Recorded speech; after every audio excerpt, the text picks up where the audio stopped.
Dear students, in this part we are going to cover the next part of our chapter number 2 of Advanced Accounts. In the last session, in the last lecture, we have already covered the basic concepts related to journal entries of income tax accounting, and in that session we have already covered how to record journal entries for provision of income tax, advance tax payment, and what is its impact while actual assessment by the income tax officer is done in the later period.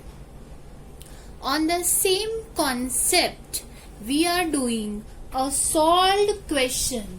We are doing a solved.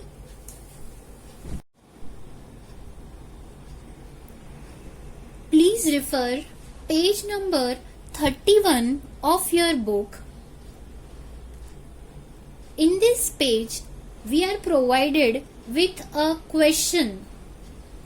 Last में अगर आप देखेंगे तो आपको एक question दिया हुआ है. कल जो हमने लेक्चर में एग्जाम्पल समझा था, जो बेसिक कॉन्सेप्ट समझा था, उसके बाद उसी कॉन्सेप्ट के ऊपर बेस्ड जर्नल एंट्री रिकॉर्ड करने के लिए हमें एक सॉल्व्ड क्वेश्चन दिया हुआ है.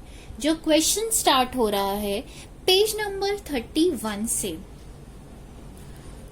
I have solved this question just to make you understand all the concepts along with the question and the working notes so that you will understand each single part of the question. If you look at the question, we will read the question from starting to end. Now, let's read the question. Refer page number 31 of the new book. In the question, you are given with the trial balance. You are given with the trial balance. Okay. In the trial balance, you are given with the three information. First is advance income tax for the assessment year 17-18. Second is advance income tax for the assessment year 19-20. Third is provision for income tax for the assessment year 17-18. Now, how do you understand that it is a trial balance? Because it is a tabular debit and credit columnar table where three items are given. The two balances have amount in debit column and one balance have amount in credit column. This is the format of trial balance that we all aware of it. That the trial balance has particulars, debit amount and credit amount. इसका मतलब ये हुआ कि trial balance में ही तो हम किसी भी लेजर का बैलेंस रिकॉर्ड करते हैं. अगर उस लेजर का क्लोजिंग बैलेंस डेबिट आ रहा है तो हम डेबिट कॉलम में रिकॉर्ड करते हैं. अगर उस लेजर का क्लोजिंग बैलेंस क्रेडिट आ रहा है तो हम क्रेडिट बैलेंस कॉलम में रिकॉर्ड करते हैं बैलेंस को. यहाँ अगर हम क्वेश्चन को देखेंगे तो हमें तीन इंफॉर्मेशन दी हुई है. Advance income tax for the assessment year 17-18, advance income tax for the assessment year 19-20 and provision for income tax for the assessment year 17-18. Okay, advance tax का जो बैलेंस आ रहा है वो डेबिट कॉलम में आ रहा है और प्रोविजन फॉर इनकम टैक्स का जो बैलेंस आ रहा है वो 1,80,000 रुपीज का आ रहा है और वो क्रेडिट कॉलम में आ रहा है. इसका मतलब ये हुआ कि इन एडवांस टैक्स की और प्रोविजन फॉर इनकम टैक्स की जर्नल एंट्री ऑलरेडी हो चुकी है और लेजर्स भी ओपन हो चुके हैं और इन लेजर्स में पोस्टिंग भी उन जर्नल एंट्री की हो चुकी है. तभी तो उन लेजर्स का बैलेंस इस ट्रायल बैलेंस में शो हो रहा है. बिकॉज ट्रायल बैलेंस का प्रिपरेशन तभी होता है जब जर्नल एंट्री और लेजर प्रिपेयर हो जाते हैं।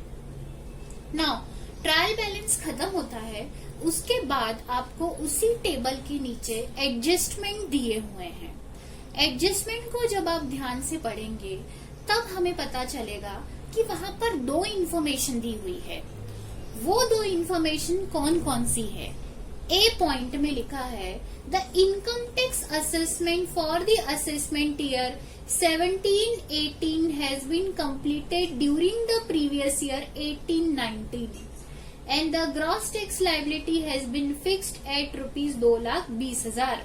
जैसे कि मैंने आपको कल भी बताया था कि आप एडवांस टैक्स पे कर देते हैं, आप रिटर्न फाइल कर देते हैं असेसमेंट ईयर में, लेकिन हो सकता है कि इनकम टैक्स डिपार्टमेंट से इनकम टैक्स ऑफिसर आपका जो असेसमेंट कर रहा है वो लेटर पीरियड में कर रहा है, वो बाद में कर रहा है। सेम उसी तरह इस क्वेश्चन में भी दिया हुआ है कि आपका जो असेसमेंट ईयर है 17-18, उसका असेसमेंट कब हुआ है? 18-19 में हुआ है, और 18-19 में आपको ये पता चला है कि एक्चुअली असेसिंग ऑफिसर ने आपकी जो इनकम टैक्स लायबिलिटी फिक्स की है वो फिक्स की है 2,20,000 रुपए की। बी पॉइंट में देखिए क्या लिखा है। बी पॉइंट में लिखा है provision for income tax to be made for assessment year 19-20 is rupees 1,20,000। मतलब आपको प्रोविजन यहाँ पर ये बनाना है, क्योंकि क्लियरली उसमें लिखा है provision for income tax to be made, मतलब ये अभी भी बनाना बाकी है, आपको ये बनाना है। इसका मतलब ये प्रोविजन बनाने की आपको जर्नल एंट्री पास करनी पड़ेगी। और वो कौन से ईयर से रिलेटेड आपको प्रोविजन बनाना है? वो आपको प्रोविजन बनाना है असेसमेंट ईयर 19-20 से रिलेटेड, या फिर मैं कहूँ प्रीवियस ईयर 18-19 से रिलेटेड 1,20,000 का आपको प्रोविजन बनाना है। लास्ट में लिखा है पास नेसेसरी जर्नल एंट्रीज। आपको क्वेश्चन में जर्नल एंट्रीज पूछी गई है कि इन इंफॉर्मेशन के आधार पर इनकम टैक्स से रिलेटेड अकाउंटिंग की आपको जर्नल एंट्री पास करनी है। Okay, now before passing the journal entry I have recorded all the information which is given in the question. Let's start recording the information at one place. Then it would be easy for us to record the transaction as journal entry. Okay? Now we will have recording of all the information given in the question. हम सबसे पहले जो भी information question में दी हुई है वो हम पहले रिकॉर्ड कर लेते हैं। See for your reference I have already mentioned that this solution is all about advance accounts chapter number 2 page number 31। Question is related to income tax की journal entries. Okay, this is a solve question page number 31 given in question. Question में क्या क्या दिया हुआ है वो हम देख लेते हैं। क्वेश्चन हम ऑलरेडी पढ़ चुके हैं, अब हम एक जगह पर इंफॉर्मेशन सारी जॉट डाउन कर लेते हैं कि क्या क्या क्वेश्चन में दिया है। सबसे पहले अगर आप देखो तो ट्रायल बैलेंस दिया है जिसमें पहला आइटम है एडवांस टैक्स। एडवांस टैक्स दिया है। ओके, कौन से ईयर से रिलेटेड दिया है? असेसमेंट ईयर 17-18 से रिलेटेड दिया हुआ है। ओके, ठीक है। अच्छा, अब मैं क्या कर रही हूँ कि जो क्वेश्चन में इंफॉर्मेशन है ना उसको प्रॉपरली बाइफ्रिकेट करके लिख रही हूँ। कैसे बाइफ्रिकेट करके लिखना है? असेसमेंट ईयर 17-18 या फिर प्रीवियस ईयर 16-17 दोनों एक ही बात है क्या? देखिए, अगर मैं प्रीवियस ईयर 16-17 कहूँ या असेसमेंट ईयर 17-18 कहूँ, दोनों एक ही बात है। कहने की बात यह है कि यहाँ पर असेसमेंट ईयर 17-18 मतलब हम कौन से फाइनेंशियल ईयर की एक्चुअली बात कर रहे हैं? 16-17 की। 16-17 प्रीवियस ईयर है जिसका असेसमेंट कब होने वाला है? 17-18 में उसका असेसमेंट होगा। इसलिए assessment year 17-18 means previous year 16-17। तो असेसमेंट ईयर 17-18 कहूं या प्रीवियस ईयर 16-17 कहूं, एक ही बात है। Financial year is all about 16-17 जिसकी हम यहाँ पर बात कर रहे हैं, उसे मेंशन क्वेश्चन में किया गया है बाय असेसमेंट ईयर 17-18। तो अगर मैं क्वेश्चन में देखूं तो असेसमेंट ईयर 17-18 से रिलेटेड आपको कितनी इंफॉर्मेशन दी हुई है। सबसे पहले आपको दिया हुआ है एडवांस इनकम टैक्स, आपको दिया हुआ है 2 लाख रुपए का। ओके, और वो कहाँ पे दिया हुआ है? ट्रायल बैलेंस में। ट्रायल बैलेंस में कैसा बैलेंस आ रहा है? ये डेबिट बैलेंस आ रहा है। तो एडवांस टैक्स आपका कितना आ रहा है? 2 लाख का आ रहा है। ओके, ठीक है। अच्छा, ये आपको ट्रायल बैलेंस में दिख रहा है। ट्रायल बैलेंस में दिख रहा है, इसका मतलब इसकी जर्नल एंट्री हो चुकी है। अच्छा, कौन से ईयर में हुई है? आपको ये जो ट्रायल बैलेंस दिया हुआ है, ये असेसमेंट ईयर 17-18 में दिया हुआ है और प्रीवियस ईयर 16-17 का दिया हुआ है। मतलब हम कौन से फाइनेंशियल ईयर की बात कर रहे हैं? प्रीवियस ईयर 16-17 की बात कर रहे हैं। इसका मतलब प्रीवियस ईयर 16-17 मतलब फाइनेंशियल ईयर 16-17 में, फाइनेंशियल ईयर 16-17 में, ये देखिए मैंने यहाँ पे वर्किंग नोट मेंशन किया है। एडवांस टैक्स 2 लाख दिख रहा है, ट्रायल बैलेंस में दिख रहा है, ये तो क्वेश्चन में दिया हुआ है। इसका मतलब 16-17 में एंट्री हो चुकी होगी। और कितनी एंट्री हुई हो, क्या एंट्री हुई होगी? वो जब एडवांस टैक्स पे किया हुआ है, तो कल भी हमने देखा था advance tax is pre payment. जैसे हम प्रीपेड एक्सपेंडिचर करते हैं या कोई भी एडवांस एक्सपेंडिचर पे करते हैं, वैसा ही है वो। तो एडवांस टैक्स अकाउंट क्या हो जाएगा? डेबिट हो जाएगा। फॉर दी असेसमेंट ईयर 17-18 या फिर मैं कहूं 16-17 एक ही बात है। टू बैंक अकाउंट, इसका मतलब इन द ईयर 16-17 में आपने advance tax account debit to bank account किया होगा। अच्छा, इसको मैंने ब्रैकेट में क्लियरली मेंशन कर दिया है कि एडवांस टैक्स कौन से ईयर से रिलेटेड है, कौन से ईयर से रिलेटेड है। ये रिलेटेड है असेसमेंट ईयर 17-18 या फिर प्रीवियस ईयर 16-17। मैंने दोनों ब्रैकेट में लिखे हैं। आप चाहे तो एक भी लिखेंगे, चाहे तो सिर्फ असेसमेंट ईयर लिख दीजिए या प्रीवियस ईयर 16-17 लिख दीजिए, एक ही बात है। आपको पता होना चाहिए ये कौन से ईयर से रिलेटेड है। टू बैंक अकाउंट कितना? 2 लाख रुपए। अच्छा, ये जर्नल एंट्री आपको करनी नहीं है, ये तो ऑलरेडी बुक्स में हो चुकी होगी। ये सिर्फ मैंने आपकी अंडरस्टैंडिंग के लिए यहाँ पर एंट्री करी है। इसका मतलब ये हुआ ये एंट्री होगी, उसके बाद ही तो इसका बैलेंस ट्रांसफर होगा लेजर में and then to in trial balance. Now ये ऑलरेडी एंट्री हो चुकी है, that's why I am showing it in the working note. Now this is not the part of solution. ये हमारी अंडरस्टैंडिंग के लिए हमने लिखा है कि ये ऑलरेडी बुक्स में हो चुका है, तभी तो ट्रायल बैलेंस में हमें advance tax related to assessment year 17-18 कितना दिख रहा है? 2 लाख रुपए दिख रहा है। आगे बात करते हैं। क्वेश्चन में आपको दिया हुआ है फॉर द असेसमेंट ईयर 17-18 से रिलेटेड एक और इन्फॉर्मेशन। ट्रायल बैलेंस में देखिए, प्रोविजन फॉर इनकम टैक्स देखिए, असेसमेंट ईयर 17-18 से रिलेटेड कितना दिया हुआ है? 1,80,000 दिया हुआ है। ओके, तो 1,80,000 का प्रोविजन बना हुआ है। ओके, इसका मतलब जब भी आप प्रोविजन बनाते हैं, तब हमने लास्ट लेक्चर में देखा था कि हम प्रोविजन कैसे बनाते हैं? P&L अकाउंट से बनाते हैं। ओके, असेसमेंट ईयर 17-18 मतलब फाइनेंशियल ईयर 16-17। तो फाइनेंशियल ईयर 16-17 में, अच्छा, ये प्रोविजन 1,80,000 का आपको कहां पर दिख रहा है? ट्रायल बैलेंस में दिख रहा है।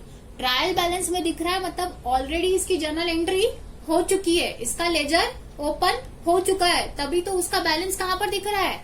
ट्रायल बैलेंस में दिख रहा है।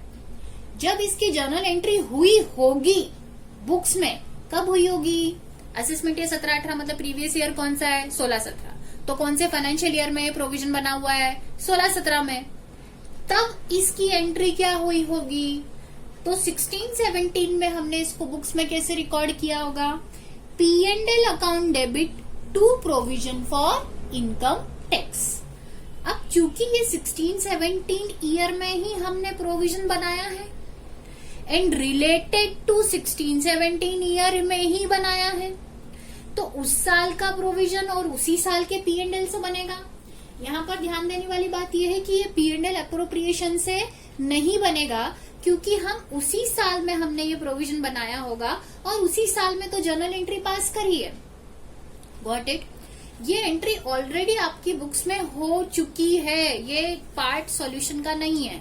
This is the working note, और ये सिर्फ मैंने अपनी अंडरस्टैंडिंग के लिए, आपको समझने के लिए ये एंट्रीज करी है, ताकि आपको पता चले कि ये जो बैलेंसेस आए हैं ये आए कहाँ से है। ये जर्नल एंट्री हुई होगी, उसके बाद ये आपको ट्रायल बैलेंस में बैलेंस दिख रहे हैं। ओके, नेक्स्ट आपको असेसमेंट ईयर 17-18 से रिलेटेड या प्रीवियस ईयर 16-17 से रिलेटेड क्वेश्चन में एक और इन्फॉर्मेशन दी है, और वो इन्फॉर्मेशन कौन सी है? वो इन्फॉर्मेशन दी हुई है एडजस्टमेंट में। देखिए, एडजस्टमेंट में आपको दिया हुआ है ए पॉइंट में कि the income tax assessment for the assessment year 17-18 was completed in 18-19। मतलब 17-18 का असेसमेंट कब हुआ? 18-19 में हुआ, और उसकी एक्चुअल टैक्स लायबिलिटी कितनी आ रही है? 2,20,000 फिक्स्ड इन द ईयर 18-19। मतलब असेसमेंट ईयर 17-18 का जो इन्फॉर्मेशन है उसमें एक्चुअल टैक्स लायबिलिटी आ रही है 2,20,000, और इसका एक्चुअल टैक्स जो असेसिंग ऑफिसर ने, इनकम टैक्स ऑफिसर ने असेसमेंट किया, वो कब किया? इन द ईयर 18-19 किया। मतलब 18-19 में हमें ये पता चला कि प्रीवियस ईयर 16-17 या फिर असेसमेंट ईयर 17-18 की जो एक्चुअल टैक्स लायबिलिटी आ रही है वो तो 2,20,000 रुपए आ रही है। In the sense that we have found that in the question assessment year 17-18 से रिलेटेड आपको 3 इंफॉर्मेशन दी है। पहली, एडवांस टैक्स दिया हुआ है 2 लाख रुपए जो ट्रायल बैलेंस में दिख रहा है। दूसरी, प्रोविजन फॉर इनकम टैक्स दिया हुआ है 1,80,000 जो कि ट्रायल बैलेंस में दिया हुआ है। तीसरी, एक्चुअल टैक्स दिया हुआ है 2,20,000 जो फिक्स हुआ है 18-19 में, जो आपको एडजस्टमेंट में दिख रहा है। Got it? नेक्स्ट क्वेश्चन में और क्या दिया हुआ है? ट्रायल बैलेंस में एक और इन्फॉर्मेशन दी है, advance income tax for the assessment year 19-20। Okay, अब हम बात करते हैं असेसमेंट ईयर 19-20 की। असेसमेंट ईयर 19-20 कहो या प्रीवियस ईयर 18-19 कहो, एक ही बात है, क्योंकि it is related to financial year 18-19 जिसका असेसमेंट ईयर क्या है? 19-20। ओके, असेसमेंट ईयर 19-20 से रिलेटेड ट्रायल बैलेंस में ये दिया है कि एडवांस इनकम टैक्स जो इस ईयर का है वो है 1,30,000 जो आपको अगेन ट्रायल बैलेंस में डेबिट बैलेंस दे रखा है। ओके, इसका मतलब ये हुआ कि इन द फाइनेंशियल ईयर 18-19 हम ऑलरेडी उसका एडवांस टैक्स पे कर चुके हैं। ओके, अच्छा, इसका मतलब ये हुआ कि इसकी, अच्छा ये ट्रायल बैलेंस में दिख रहा है, ट्रायल बैलेंस में दिख रहा है, इसका मतलब ये हुआ कि इसकी एंट्री ऑलरेडी हो चुकी है और इसका लेजर भी ऑलरेडी ओपन हो चुका है। और ये कब हुआ होगा? ये हुआ होगा again in the financial year 18-19। तब फाइनेंशियल ईयर 18-19 में आपने इसकी जर्नल एंट्री क्या मारी होगी? जब आपने एडवांस टैक्स पे किया होगा तब आपने इसकी एंट्री करी होगी advance tax account debit assessment year 19-20। तो प्रीवियस ईयर क्या हो गया? 18-19। देखिए, मैंने यहाँ पर दोनों ही ईयर शो किए हैं, असेसमेंट ईयर 19-20 और प्रीवियस ईयर 18-19। आप चाहें तो यहाँ पर सिर्फ असेसमेंट ईयर शो करें तो भी चलेगा, आप चाहें तो यहाँ पर सिर्फ प्रीवियस ईयर शो करें तो भी चलेगा। मोस्ट इम्पोर्टेंटली आपको अंडरस्टैंडिंग होनी चाहिए कि ये जो एडवांस टैक्स जो रिलेटेड है ये कौन से ईयर से रिलेटेड है, और ये ट्रायल बैलेंस में दे रखा है 1,30,000 रुपए। तो 1,30,000 रुपए से ये एंट्री आपने ऑलरेडी कर रखी होगी इन द ईयर 1819 और एडवांस टैक्स जब भी आप पे करते हैं तो एंट्री क्या होती है advance tax account debit to bank account. तो जैसे it is already a prepaid kind of expenditure, तो जब भी आप प्रीपेड करते हैं या कोई भी एडवांस में पेमेंट करते हैं तो एंट्री क्या करते हैं एडवांस रेंट या prepaid rent to bank account. वैसे ही एडवांस में अगर आपने टैक्स पे किया है तो advance tax to bank account 1,30,000 से। ओके, ये तो वो एंट्री है जो ऑलरेडी आपकी बुक्स में हो चुकी होगी, तभी तो इसका बैलेंस आपको 1,30,000 रुपए दिख रहा है। This is again a working note, these entries are just for our understanding कि ये बैलेंसेस आ कहां से रहे हैं। This is not the part of solution. पर ये एंट्री मैंने यहाँ पर इसलिए की है क्योंकि यही जर्नल एंट्रीज जब आपके सामने होगी या आप इन्हें वर्किंग नोट में या अपने दिमाग में जब आप करके रखेंगे तब आपको सॉल्यूशन की जर्नल एंट्री करने में आपको बहुत ज्यादा हेल्प मिलेगी। ओके, आगे बात करते हैं। क्वेश्चन में और क्या दिया है? क्वेश्चन में दिया है for the year assessment year 1920 से रिलेटेड एडवांस टैक्स हम ऑलरेडी रिकॉर्ड कर चुके हैं। एक और क्वेश्चन में इंफॉर्मेशन दी है एडजस्टमेंट का B point which is again related to assessment year 1920 या फिर मैं प्रीवियस ईयर 1819 कहूं, दोनों एक ही बात है। और उसमें ये दिया है कि असेसमेंट ईयर 1920 से related provision is to be made, मतलब ये प्रोविजन अभी आपको बनाना है। कितने से बनाना है? 1,20,000 से बनाना है। इसका मतलब ये प्रोविजन अभी बना नहीं है, अभी बनाना बाकी है। और अगर अभी बनाना बाकी है इसका मतलब ये हुआ कि इसकी अभी तक जर्नल एंट्री हुई नहीं है, इसे बनाने की जर्नल एंट्री अभी हमें करना बाकी है। इसलिए इस प्रोविजन की 1,20,000 की मैंने यहाँ पर कोई जर्नल एंट्री नहीं की है because this would be the part of solution का जर्नल एंट्री। ये तो वो एंट्रीज है जो ऑलरेडी हो चुकी है और ये तो 1,20,000 का प्रोविजन तो अभी हमें बनाना बाकी है। तो सॉल्यूशन में हमें इसकी जर्नल एंट्री दिखानी पड़ेगी कि कैसे हमें प्रोविजन की एंट्री करनी है। Now let's start with the solution of the question. इसमें हम जर्नल एंट्रीज करेंगे। ओके, ये जर्नल एंट्रीज करने से पहले हम ऑलरेडी क्वेश्चन समझ चुके हैं। क्वेश्चन की इंफॉर्मेशन को अच्छी तरह से हमने बाइफ्रिकेट करके लिख लिया है। ऑलरेडी वर्किंग नोट में हमने वो एंट्रीज भी बना के रख ली है जो कि ऑलरेडी बुक्स में हो चुकी होंगी। उसके बाद ही तो ये क्वेश्चन की इंफॉर्मेशन हमें मिली है। नाउ अब हम एक एक करके ईयर लेते हैं ताकि हमें क्लैरिटी रहे कि हमें एंट्रीज करनी कैसे है। ध्यान देने वाली बात यह है कि एडजस्टमेंट में क्लियरली ए पॉइंट में लिखा है, फर्स्ट पॉइंट में ये लिखा है कि असेसमेंट ईयर 17-18 का जो असेसमेंट है वो हुआ है इन द ईयर 1819। ओके, तो क्लियरली ए पॉइंट में ये दिया हुआ है कि इसका जो असेसमेंट हुआ है वो हुआ है इन द ईयर 1819। मतलब 1819 में हमें एक्चुअली कितनी लायबिलिटी है फॉर द असेसमेंट ईयर 17-18 की वो हमें पता चल गई है। तो अब जब हम जर्नल एंट्री पास करेंगे वो हम पास करेंगे in the year 1819। Okay, the financial year जिसमें हम ये जर्नल एंट्री पास कर रहे हैं वो हम करेंगे in the year 1819। Okay, now सबसे पहले जो मैं जर्नल एंट्री ले रही हूँ वो मैं ले रही हूँ related two year assessment year 17-18।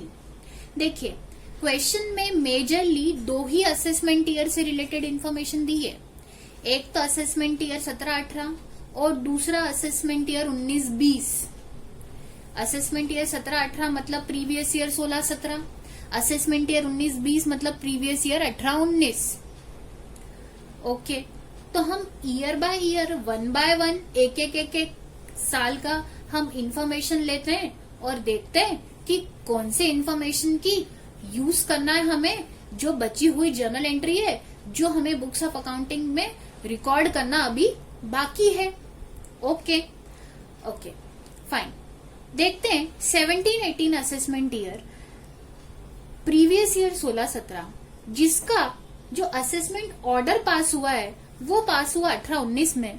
मतलब असेसिंग ऑफिसर ने 18-19 में ये बताया कि उसकी जो एक्चुअल टैक्स लायबिलिटी आ रही है वो 2,20,000 रुपए आ रही है। ओके फाइन, ठीक है। एडवांस टैक्स ऑलरेडी हम भर चुके हैं 2 लाख रुपए से। प्रोविजन फॉर इनकम टैक्स आपने बनाया हुआ है 1,80,000 रुपए से। बट ध्यान देंगे, एडवांस टैक्स 2 लाख है, प्रोविजन फॉर इनकम टैक्स 1,80,000 ही है, लेकिन एक्चुअल टैक्स लायबिलिटी कितनी आ रही है आपकी? 2,20,000। मतलब ये टैक्स लायबिलिटी तो ज्यादा आ रही है। और अगर ये ज्यादा आ रही है, इसका मतलब आपने प्रोविजन तो 1,80 से ही बनाया है ना, पर लायबिलिटी तो 2,20,000 आ रही है। मतलब आपने प्रोविजन क्या बनाया है? कम बनाया हुआ है। असेसमेंट ईयर 17-18 का प्रोविजन आपने कम बनाया हुआ है। आपको ये प्रोविजन और बढ़ाना पड़ेगा और बनाना पड़ेगा, क्योंकि एक्चुअल टैक्स लायबिलिटी तो 2,20 आ रही है। ओके, अगर आपको और प्रोविजन बनाना है तो कितने से और प्रोविजन बनाना है? 1,80 से तो बना हुआ है, एक्चुअल टैक्स लायबिलिटी 2,20,000 आ रही है, तो कितना डिफरेंस आ रहा है? 40,000 रुपीज का डिफरेंस आ रहा है। मतलब आपको 40,000 रुपए से और प्रोविजन बनाना है। और प्रोविजन हम कैसे बनाते हैं? P&L अकाउंट से। ये तो हमने लास्ट लेक्चर में भी डिस्कस किया था। जैसे provision for depreciation, provision for bad debts हम बनाते हैं और वो P&L में आके डेबिट हो जाता है। क्यों हो जाता है? बिकॉज हम लोग एंट्री क्या करते हैं? P&L account debit to provision for bad debts to provision for depreciation. वैसे ही P&L account debit to provision for income tax. Okay, वैसे ही जब हमने 1,80,000 का प्रोविजन बनाया होगा तब 16-17 में हमने ऑलरेडी एंट्री कर रखी है। देखो, P&L account debit to provision for income tax assessment year 17-18, ये ऑलरेडी हम कर चुके होंगे अपनी बुक्स में 1,80,000 रुपए की। और अभी 40,000 से बनाना है लेकिन हमें प्रोविजन। ओके, अब ये पता कब चल रहा है हमें? ये पता चल रहा है फाइनेंशियल ईयर 18-19 में पता चल रहा है, तो इसकी एंट्री भी 18-19 में होगी। मतलब हमें एडिशनल प्रोविजन बनाना है। बट अब आप प्रोविजन बना रहे हैं, कब बना रहे हैं? इन द ईयर 18-19 में बना रहे हैं। लेकिन ये प्रोविजन जो एडिशनल 40,000 का आपको बनाना है, ये कौन से ईयर से रिलेटेड है? ये रिलेटेड है असेसमेंट ईयर 17-18 या प्रीवियस ईयर 16-17। तो एक्चुअली फाइनेंशियल ईयर कौन सा हो गया? ये 16-17 से रिलेटेड है ये तो प्रोविजन। तो अब ध्यान देने वाली बात ये है, अगर आप 18-19 के P&L अकाउंट से ये प्रोविजन बनाएंगे तो इसका इफेक्ट कहां पर चला जाएगा? P&L में, 18-19 के P&L में चला जाएगा। और ये मैंने लास्ट लेक्चर में भी बताया था कि एक फाइनेंशियल ईयर के P&L में वही आइटम आता है जो उस फाइनेंशियल ईयर से रिलेटेड हो। अगर आप 18-19 में प्रोविजन फॉर इनकम टैक्स बना रहे हो 40,000 का, लेकिन वो प्रोविजन कौन से ईयर से रिलेटेड है? एक्चुअली फाइनेंशियल ईयर 16-17 से रिलेटेड है। तो वो प्रोविजन 18-19 के अगर P&L से बनाओगे तो वो तो 18-19 के P&L में चला जाएगा ना, विच इज रॉन्ग। 18-19 के P&L में तो सिर्फ वही आइटम आने चाहिए जो 18-19 से रिलेटेड हो। ये 16-17 का आइटम कैसे आ जाएगा P&L में 18-19 के? तो अब आपको क्या करना है, जब आप 18-19 में प्रोविजन बना रहे हो which is related to financial year 16-17, तो वो प्रोविजन तो बनाओगे आप, लेकिन कौन से अकाउंट से बनाओगे? P&L एप्रोप्रिएशन अकाउंट को डेबिट करोगे। आप 18-19 के P&L से प्रोविजन नहीं बना सकते, माना हमने, लेकिन एप्रोप्रिएशन से तो बना सकते हो। लास्ट लेक्चर में भी मैंने बताया था कि appropriation is a laser P&L जो बनाया जाता है P&L अकाउंट के बाद, बट बैलेंस शीट के पहले। तो P&L अकाउंट का बैलेंस हम ट्रांसफर करते हैं P&L एप्रोप्रिएशन में, जहां पर हम डिस्ट्रीब्यूशन ऑफ प्रॉफिट के सारे आइटम रिकॉर्ड करते हैं। वहीं से हम ये वाला प्रोविजन भी बना सकते हैं आसानी से। तो 18-19 में ना, this is the part of solution. तो सॉल्यूशन की जो पहली एंट्री होगी वो ये होगी कि 18-19 में एंट्री होगी और P&L appropriation account debit to provision for income tax होगी। और ये प्रोविजन आपने बनाया था भी 18-19 में, 18-19 के P&L एप्रोप्रिएशन से बनाया है, लेकिन ये प्रोविजन कौन से ईयर से रिलेटेड है? ये रिलेटेड है प्रीवियस ईयर 16-17 या फिर असेसमेंट ईयर 17-18। तो देखिए मैंने क्लियरली लिखा है कि प्रोविजन मैंने बनाया तो है 18-19 में, लेकिन अप्रोप्रिएशन से बनाया है, और ये प्रोविजन कौन सी ईयर से रिलेटेड है? असेसमेंट ईयर 17-18, प्रीवियस ईयर 16-17, 40,000 रुपए से। So this would be your first entry. Okay, now अब ध्यान देंगे, आपने प्रोविजन बना दिया है 40,000 रुपीज से। ओके, आपका ऑलरेडी इस साल का असेसमेंट ये 17-18 का प्रोविजन बना हुआ है 1,80,000। ये देखिए ऑलरेडी वर्किंग नोट में ये ऑलरेडी हो चुकी है एंट्री, ये करने की जरूरत नहीं है सॉल्यूशन में। ये अपनी अंडरस्टैंडिंग के लिए कि provision for income tax assessment ये 17-18 का कितना है? 1,80,000। अभी आपने एडिशनल कितना बना लिया? 40,000 का। कौन से असेसमेंट ईयर 17-18 से रिलेटेड? ये भी असेसमेंट ईयर 17-18 से रिलेटेड। मतलब अब प्रोविजन अकाउंट देखिए ओपन कितने से हो गया है? ऑलरेडी कितने से ओपन था? 1,80 से था। ये वाला सेम ही है, ये 1,80,000। ये ट्रायल बैलेंस में दिख रहा है, ये मैंने जर्नल एंट्री पास करी है उसकी। 1,80,000 अभी कितने से बना दिया आपने? 40 से। तो 1,80 प्लस 40, टोटल प्रोविजन कितने से हो गया आपका? असेसमेंट ईयर 17-18 का 2,20 से हो गया। अब देखिए प्रोविजन अकाउंट जब ओपन हुआ था तो क्या हुआ है? क्रेडिट हुआ है। जब आप उसे क्लोज करेंगे तो नेक्स्ट एंट्री देखिए, मैंने क्लोज करने के लिए उसे क्या किया है? डेबिट किया है। तो provision for income tax bracket में लिखा असेसमेंट ईयर 17-18, प्रीवियस ईयर या फिर प्रीवियस ईयर 16-17, एक ही बात है। कितने से डेबिट किया उसको? टोटल 2,20,000 से। दैट मीन्स 1,80,000 प्लस 40,000, इन दोनों से ये प्रोविजन अकाउंट यहाँ पे क्या हो रहा है? क्लोज हो रहा है। तो डेबिट करके मैंने उसको क्या कर दिया? क्लोज कर दिया। अब क्रेडिट में क्या करूंगी? 2,20,000 की टैक्स लाइबिलिटी है आपकी 17-18 की एक्चुअल टैक्स लाइबिलिटी, पर क्या 2,20,000 आपको अभी पे करना बाकी है क्या? नहीं, आप ऑलरेडी एडवांस में कुछ पे कर चुके हैं ना। कितना पे कर चुके हैं? 2 लाख रुपए तो ऑलरेडी आप एडवांस में पे कर चुके हैं। ये तो ट्रायल बैलेंस में दिख रहा है आपको क्वेश्चन में। और उसकी एंट्री जब आपने करी होगी तब आपने क्या करी होगी? Advance tax to bank account. Assessment 17-18, PVS 16-17। जब आपने एडवांस टैक्स पे किया तब एडवांस टैक्स को क्या किया? डेबिट किया। अब जब आप उसे क्लोज करेंगे तो आप उसे क्या करेंगे? क्रेडिट कर देंगे। तो वो एडवांस टैक्स अकाउंट क्या हो जाएगा? क्लोज हो जाएगा। ब्रैकेट में अगेन मैंने लिख दिया है असेसमेंट ईयर 17-18, मतलब ये वाला अकाउंट आपका क्या हो गया? क्लोज। यहाँ पे क्रेडिट होके ये वाला अकाउंट आपका यहाँ पे डेबिट होके क्या हो गया? क्लोज। ओके, मतलब ये दोनों अकाउंट आपके क्या हो गए? क्लोज हो गए। अब 2,20,000 टैक्स लाइबिलिटी, ऑलरेडी आप टैक्स कितना पे कर चुके हैं? 2 लाख। मतलब अभी भी आपको पे करना बाकी है। और कितना पे करना बाकी है? 20,000 रुपीज अभी भी पे करना बाकी है। तो वो जाएगा इनकम टैक्स पेएबल में। तो टू इनकम टैक्स पेएबल कितना आ जाएगा? 20,000। जब आप ये इनकम टैक्स पे कर देंगे 20,000 रुपए का इनकम टैक्स डिपार्टमेंट को, तब आप नेक्स्ट एंट्री क्या मारेंगे? Income tax payable account debit to bank account. कितने से? 20,000 रुपीज से।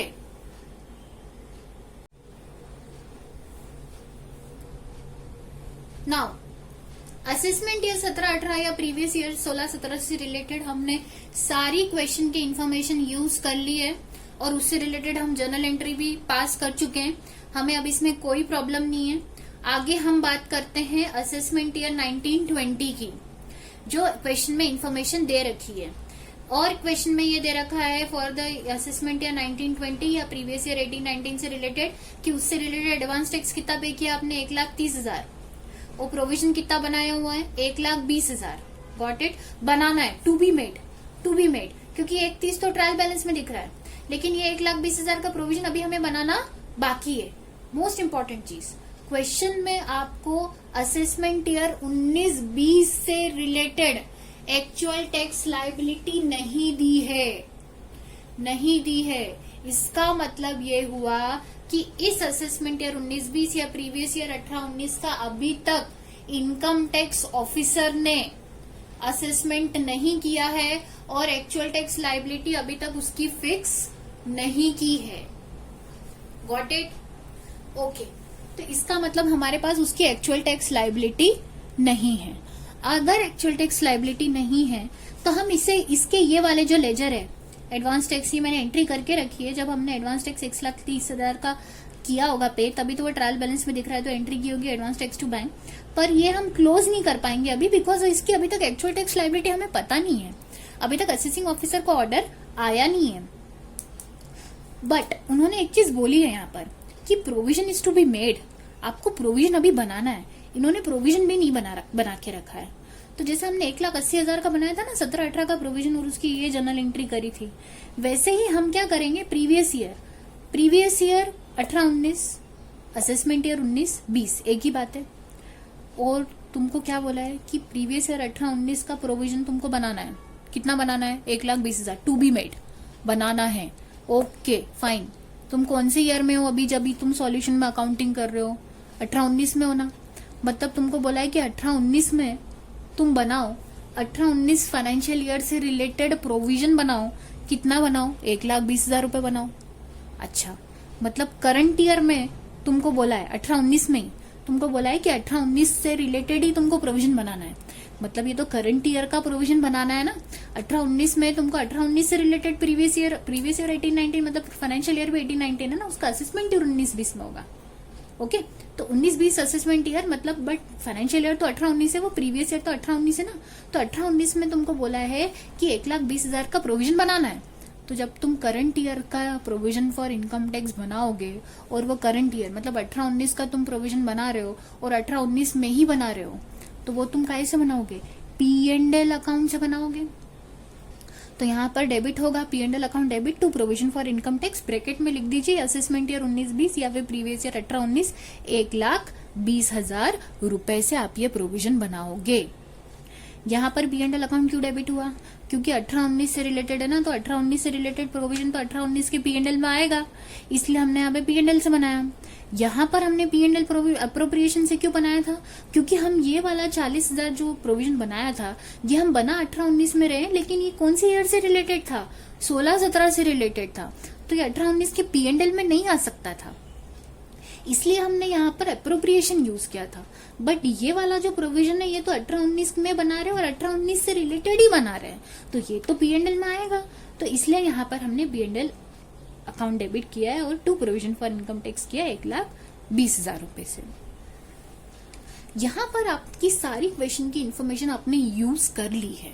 ओके, तो जर्नल एंट्री जो पास होनी है वो इस सीक्वेंस में पास होनी है। आपकी बुक में सॉल्यूशन में शायद कुछ आगे पीछे दी हुई है, but I would suggest you कि आप प्लीज इसी सीक्वेंस में पास कीजिए, बिकॉज ये मैंने ईयर वाइज पास करी है और आपको भी समझ में आएगी ये सीक्वेंस प्रॉपर है। ठीक है, जर्नल एंट्री पार्ट यहाँ पे खत्म होता है, एक्चुअली सॉल्यूशन यहाँ पर खत्म होता है। बट अगर आपको क्वेश्चन में ये बोल दिया जाए कि present it these items in the balance sheet और P&L, ये सॉल्यूशन में आपकी बुक में भी दिया हुआ है। आपको इस क्वेश्चन में अगर आप नोटिस करेंगे तो ये जो न्यू बुक है उसमें ये दिया नहीं है कि ये जो इन्फॉर्मेशन है ये कौन सी ऑर्गेनाइजेशन की है, बट आप मेरी बात समझिएगा कि ये जो इन्फॉर्मेशन दी हुई है ये किसी कंपनी की दी हुई है। अगर ये कंपनी की दी हुई है तो कंपनी का P&L और बैलेंस शीट बनता है वर्टिकल फॉर्म में। कौन से फॉर्म में बनता है? वर्टिकल फॉर्म में बनता है। इसलिए मैंने यहाँ पे P&L स्टेटमेंट शो किया है और बैलेंस शीट स्टेटमेंट शो किया है। और वर्टिकल फॉर्म मतलब ये यहाँ पर टी शेप में नहीं बनेगा ऐसे कि भाई ये डेबिट साइड है और ये क्रेडिट साइड है, नहीं। P&L कैसे बनेगा? पर्टिकुलर्स। अच्छा, हमेशा ध्यान रखिएगा कंपनी का जो फाइनेंशियल स्टेटमेंट बनता है उसमें 2 कॉलम होते हैं अमाउंट के 2 कॉलम होते हैं। पहला कॉलम तो होता है करंट ईयर का मतलब जिस साल का आप बना रहे हो ना financial statement, P&L, balance sheet, वो वाले फिगर उसमें आएंगे। बाजू वाला कॉलम होता है प्रीवियस ईयर का, ताकि आपको साथ साथ में पता चल जाए कि इन आइटम्स का फिगर पिछले साल क्या था। ये कंपैरेटिव एनालिसिस के लिए सही पड़ता है, इसलिए ऐसा बनाते हैं। और ये पूरा फॉर्मेट आपको कंपनीज एक्ट में दे रखा है, उस हिसाब से बनाते हैं हम ये। ठीक है, तो अभी मैं आपके सामने प्रेजेंट किया है मैंने ये कि P&L का वर्टिकल फॉर्मेट कैसा है। अगर इसी क्वेश्चन में आपको बोल दिया कि P&L और बैलेंस शीट में लेजर के बैलेंसेस शो करो तो आप कैसे करोगे? देखिए, वर्टिकल फॉर्म है मतलब पर्टिकुलर्स, ठीक। फिर अमाउंट के 2 कॉलम, करंट ईयर का अमाउंट और प्रीवियस ईयर का कॉलम, ठीक, प्रीवियस ईयर के अमाउंट का कॉलम। P&L स्टेटमेंट है मतलब ऊपर सारी क्या आएगी? इनकम, उसके नीचे क्या आएंगे? एक्सपेंसेस। देखिए यहाँ पर कहीं पे भी कोई इनकम तो है नहीं, लेकिन एक्सपेंस साइड में हम प्रोविजन जरूर शो करेंगे। ध्यान देने वाली बात यह है कि अगर तुम यहाँ पर इस एंट्रीज में नोटिस करो तो ये वाला जो प्रोविजन अकाउंट तुमने ओपन किया था वो तो क्लोज हो गया, यहाँ पे डेबिट होके। एक तो ये वाला भी प्रोविजन 1,80,000 का और 40,000 का, ये तो क्लोज हो गया, तो इसका तो बैलेंस बचा ही नहीं है। बैलेंस शीट में हमेशा वो P&L में, हाँ बैलेंस शीट में ये नहीं आएगा, लेकिन P&L में तो आना चाहिए ना ये 40,000 का। बैलेंस शीट में हमेशा वो बैलेंसेस आते हैं जिनका बैलेंस अभी तक क्लोज नहीं हुआ है। तो ये वाला जो 40 और 180 है ये बैलेंस शीट में नहीं आएगा, लेकिन ये वाला जो 180 है ये तो कब कौन सी ईयर की P&L में आया होगा, 16-17 में, क्योंकि ये तुमने एंट्री कब करी थी, 16-17 में। अभी तो तुमको कौन सी ईयर की एंट्री करनी थी, 18-19 की। तो 18-19 में तुमने कितना प्रोविजन बनाया, 40,000 का। ठीक, तो 40,000 का प्रोविजन फॉर इनकम टैक्स में एक्सपेंस साइड में दिखाऊंगी, 40,000 का असेसमेंट ईयर 17-18 का। Got it.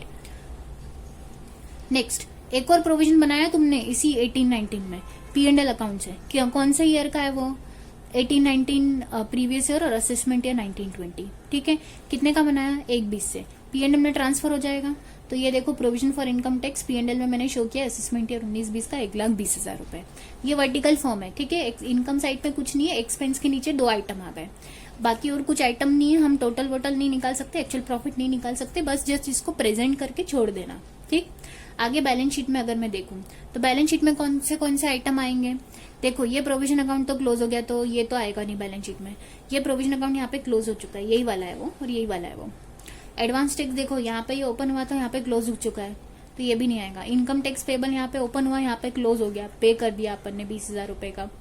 ये प्रोविजन अकाउंट देखो, अभी नोटिस करो, ये प्रोविजन अकाउंट जो तुमने 1,20,000 का प्रोविजन बनाया ना, ये अकाउंट अभी तक क्लोज नहीं हुआ है, यह प्रोविजन अकाउंट अभी भी ओपन है। तो इसका बैलेंस कहां पर जाएगा, बैलेंस शीट में जाएगा। तो बैलेंस शीट में भी वर्टिकल प्रेजेंटेशन है, ऊपर क्या आती है, लाइबिलिटीज, फिर क्या आती है, असेट्स। तो ये वाला प्रोविजन काय में आएगा, करंट लाइबिलिटी में। तो लाइबिलिटीज में मैंने शो किया है provision for income tax assessment year 19-20, previous year 18-19। कितना है वो, 1,20,000 का है। Got it. ठीक है, अब देखो इन एंट्रीज में कोई ऐसा बैलेंस नहीं है जो छूट रहा है। क्वेश्चन भी एक बार चेक कर लो, ये वाला क्लोज हो चुका है, ये वाला अकाउंट क्लोज हो चुका है, ये वाला भी एक्चुअल टैक्स हमने पे कर दिया है। क्वेश्चन में एक इन्फॉर्मेशन है, देखो असेसमेंट ईयर 19-20 का तुमको 1,30,000 का एडवांस टैक्स भी दे रखा था ट्रायल बैलेंस में, डेबिट बैलेंस, जो अभी तक, क्योंकि तुमको असेसमेंट ईयर 19-20 की एक्चुअल टैक्स लाइबिलिटी पता नहीं है, तो तुमने अभी तक ये अकाउंट क्लोज नहीं किया है। क्लोज नहीं किया, इसका मतलब क्या हुआ कि एक तो ये तुमने ओपन किया, वो तो तुमने बैलेंस शीट में शो कर दिया 1,20,000 का अभी एंट्री करके, ये तो टू बी मेड था, तो तुमने एंट्री करी, बनाया और शो कर दिया। बट ये भी तो ट्रायल बैलेंस में दिख रहा है ना। और ये अकाउंट अगर अभी तक भी क्लोज नहीं हुआ है तो इसको भी तुमको कहां पर शो करना पड़ेगा, बैलेंस शीट में बताना पड़ेगा ना, क्योंकि अकाउंट क्लोज नहीं हुआ है और एडवांस टैक्स है ये, तो एडवांस टैक्स टू बैंक हुआ है, मतलब ये P&L में भी ट्रांसफर नहीं हुआ है। तो जो भी ओपन बैलेंसेज है तुमको उसको बैलेंस शीट में लेने ही पड़ेंगे। तो एडवांस टैक्स मतलब it is kind of prepaid expense, मतलब प्री में पेमेंट कर दिया है, तो करंट असेट है ना, तुमने नेक्स्ट ईयर का पेमेंट अभी से कर दिया है ना टैक्स का, तो ये बैलेंस शीट में कहां पर शो होगा, असेट साइड में। तो एडवांस टैक्स में देखो असेट साइड में कितना दिखेगा, 18-19 में 1,30,000, मतलब 18-19 ईयर में जो तुम्हारा 1,30,000 है, ये प्रीवियस ईयर 18-19, असेसमेंट ईयर 19-20 है ना, तो असेसमेंट ईयर 19-20 मतलब प्रीवियस ईयर 18-19, तो फाइनेंशियल ईयर 18-19 में तुमने एडवांस में पेमेंट कितना कर रखा है, रिलेटेड टू फाइनेंशियल ईयर 18-19 कितना कर रखा है, 1,30,000। तो 1,30,000 रुपए तुमको दिखेगा यहाँ पर बैलेंस शीट में, तुमको शो करना पड़ेगा 18-19 में कि 18-19 से रिलेटेड तुमने एडवांस टैक्स कितना पे कर रखा है, 1,30,000 रुपए पे कर रखा है। ठीक है, ये एंट्री तुमको करने की जरूरत नहीं पड़ी, क्योंकि ये एंट्री ऑलरेडी बुक्स में होगी। ये एंट्री मैंने वर्किंग नोट में कर रखी है, जस्ट टू शो यू कि ऑलरेडी बुक्स में होगी, ये अपने को सॉल्यूशन में करने की जरूरत नहीं पड़ी। तो यही 1,30,000 का जो एडवांस, जैसे प्रीपेड एक्सपेंस होता है ना, वैसे ही अपना बैलेंस शीट में ये एडवांस टैक्स 1,30,000 रुपए करंट असेट्स में दिखेगा आपको। तो ये था हमारा सॉल्यूशन कि जो जो एंट्रीज हमें करनी थी वो ये वाली है, और जो भी बैलेंसेस बच गए थे या अभी जो भी हमने अकाउंट ओपन किए थे वो या तो P&L में जा रहे हैं या बैलेंस शीट में। तो P&L में उसको किस तरह कहाँ पर आएंगे वो मैंने शो किया है, बैलेंस शीट में वो कहाँ पर आएंगे वो हमने यहाँ पर शो किया है। इस पूरे इसमें ये तो क्वेश्चन ही है, जो मैंने सिर्फ क्वेश्चन को बाइफ्रिकेट करके लिखा है, क्वेश्चन की इन्फॉर्मेशन। ये वो वर्किंग नोट है जो ऑलरेडी एंट्री बुक में होंगी, ये सिर्फ हमारी अंडरस्टैंडिंग के लिए है। एक्चुअल सॉल्यूशन की जनरल एंट्रीज ये है, और एक्चुअल सॉल्यूशन में P&L और बैलेंस शीट का जो प्रेजेंटेशन है वो ये है। तो this is the your actual solution का पार्ट। बट अगर आप ये सीक्वेंस फॉलो करोगे तो आप बहुत अच्छे से कॉन्सेप्चुअली ऐसे क्वेश्चन को सॉल्व कर पाओगे। ओके।